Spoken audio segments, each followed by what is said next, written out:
Hello again, this is Tim, and the map you're looking at is the map that Zig has designed for our game. And what's really cool about it is that most of the houses that are on here are minor houses that aren't really fleshed out in the Game of Thrones and the A Song of Ice and Fire books. So what's nice there is that it gives the GM some freedom and some creative license to wield and write his own stories. So what you'll notice is on the left side of the map, I've kind of doctored it up a little bit so that it fit better on the screen. The top is House Lannister, and then the houses below it are House Brax and House Austen. So what that's showing you is that House Lannister is the liege lord of House Brax and House Austen. I've also put the House Cytell logo at the very bottom left. On Zig's original map, it was in the center. So what this shows you is that, so on the left is House Lannister, those allegiances. On the right is the Tully houses. So on, underneath the fish, you have House Canewin, House Riverley, House Knoll, House Piper, and House Castor. So we're sort of in the middle of all this. If you look at the map itself, you have House Brax, the top left. You have House Piper, also a little bit further over to the right. In the far right, you have the Riverleys. Coming a little bit down, you have House Canewin, and that's Aelon's Eye. That's sort of this mad guy who worships the old gods, not very friendly. Hopefully in a next session we'll do some things with him. Maybe his forces will join with ours. There are some Iron Men that are supposed to come and wipe out the Riverlands, so it would be nice if we all got together and sang Kumbaya, but I don't think that's going to happen, but we'll see. A little bit further down on the right that's the pink and blue shield there. That's House Knoll. They're allied with Riverleys. On the far left, sort of in the middle of the map, is House Austen, and House Cytell has taken out loans from them to buy mercenaries, and one of the youngest daughters my character has slept with recently. So that'll be interesting to see, especially since her brother does not, probably not going to condone that, and he'll probably want to kill Bertin.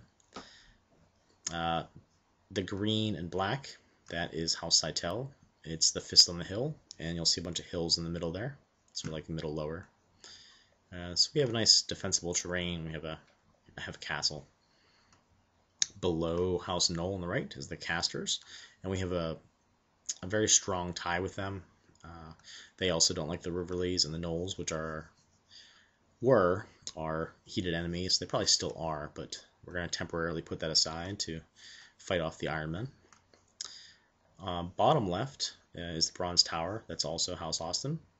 Very center bottom is Market Town. That's where 5,000 Iron Men are probably going to attack the Riverlands. They're going to come up the river there, and also from the right. And the Stony Sept is at the very bottom, and that's Tully controlled. So you'll see that with the Lannister alliances on the left and the House Tully alliances on the right, there's some conflict there.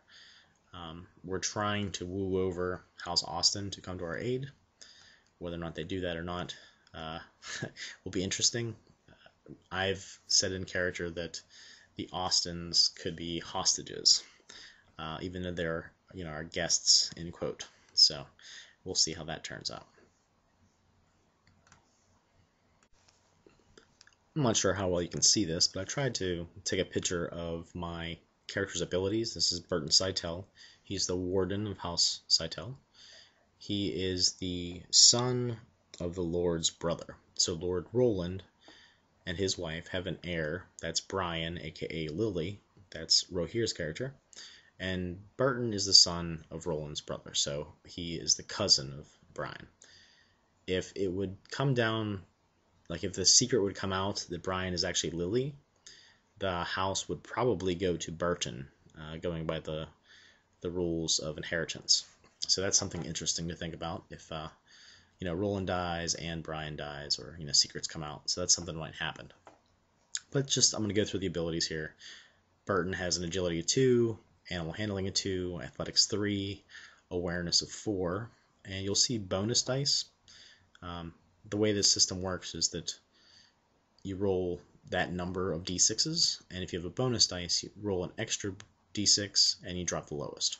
So for Athletics 3, I have a 1 bonus of Climb, and Awareness 4, I have 1 bonus of Empathy. Cunning is 4, Deception is 4 with a bonus in Bluff, Endurance of 3, Fighting of 3, Healing of 3 with bonus of Treat Injury, 4 in Language, and he has a specialty in Valyrian, Knowledge of 4, and you'll see that he is a steward, but he also has some maester-like qualities. He's pretty knowledgeable. Marksmanship, he's a 1, he's a terrible shot. And this is the biggest ability he has, is Persuasion. And he has a bonus in Charm and a bonus in Intimidate. And he's used this a lot. We kind of knew that this was going to be a heavy social game, so we put our stats accordingly. He has a status of 3 with a bonus of Stewardship, and the reason that's so high is, again, he's the steward. He's fairly stealthy at 3. He's terrible in the woods, survival of 1. He does a little bit of thievery at 3 with a bonus of Pick Locks. This is, again, kind of telling what kind of character Bertin is. 1 in Warfare, he's not very good at that, and 3 at Will. A few other things about this character. He's 22, he's male, and some of his other stats are Intrigue Defense of 11, that's like the social combat, Composure of 9, which is like social hit points, Combat Defense, this is like melee, is 9, and his health, aka hit points, is 9 as well. So that's some of the stuff that he has going for him as far as stats go. When coming up with a character concept, I really wanted the character to look like the young priest in The Exorcist. I forget his name at this moment, but I found this image online that someone had done, like fan art, and I thought this really fit for Bertin because while it shows what he looks like, and you can kind of see that young priest from The Exorcist, it also looks like he's starting to fall to pieces or to shred, and I just thought that was very appealing, very good look for him because he's sort of falling apart slowly, and I just thought it was very evocative. You can't talk about Bertin Cytell without talking about his past. He was a Septon for a long time, and towards the end he did lose his faith, except for a small spark devoted to the stranger, which is the aspect of death. He always feared that one, and he still holds true to that. But recently he's had an upturn in faith. He might even believe in the old gods and the new. He's still trying to decide on that. But the reason his faith crumbled was mainly due to his family. His father, who was married, and Bertin is a legitimate son, his father would go out to the various kingdoms and father bastards all over the 7 kingdoms. He lovingly referred to making the 8 because the Riverlands don't actually count in that. So Bertin knew that he probably has lots of bastard children out there. There was some things that happened where his mother poisoned Bertin's father and then blamed it on Bertin's mistress. So, not Bertin's mistress, but Bertin's father's mistress. And then the mistress was horribly treated. Bertin found out about this, and while he didn't approve of his father's actions, his mother also had affairs. So when his mother was ill, Bertin took it upon himself to kill her in her, in her bed. At that point, he kind of thought that he was the progeny of bastards and horrible people, so he renounced his lands and his rights and legitimized his bastard brother, who was actually older than him, because he didn't want to do that anymore. He left his faith, he stepped down from being a Septon, and in sort of the vacuum, he latched on the idea of being a steward for his uncle Roland, because he was close with his cousin Brian. That's Rohir's character. So he became the steward of House Cytell, the older brother who inherited the actual castle and lands, the majority, and he did very well at that. He was feared and yet loved by the small folk and those who took care of the castle. he kept them all in line, and things were always well and orderly. When he walks down the hallway, I always kind of picture like the Darth Vader walking down, and just the fear that he brings to the small folk.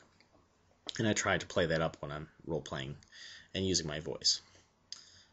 So he became the steward, and then the game started, and the ideas of how him and his cousin would hopefully bond. There's secrets involved, and there's a plot. Warfare is being juggled around. It's been a lot of fun making choices as the character and having all the consequences come down the pike. Bertin's kept a lot of secrets, but those secrets are starting to come out into the open, and that's not very good for him. I don't think Bertin will last until the end of the campaign, but if he does, it's because he's a devious and cunning bastard. Alright, I think that's mostly what I wanted to talk about with Bertin. Thanks for watching, and I'll talk to you guys later.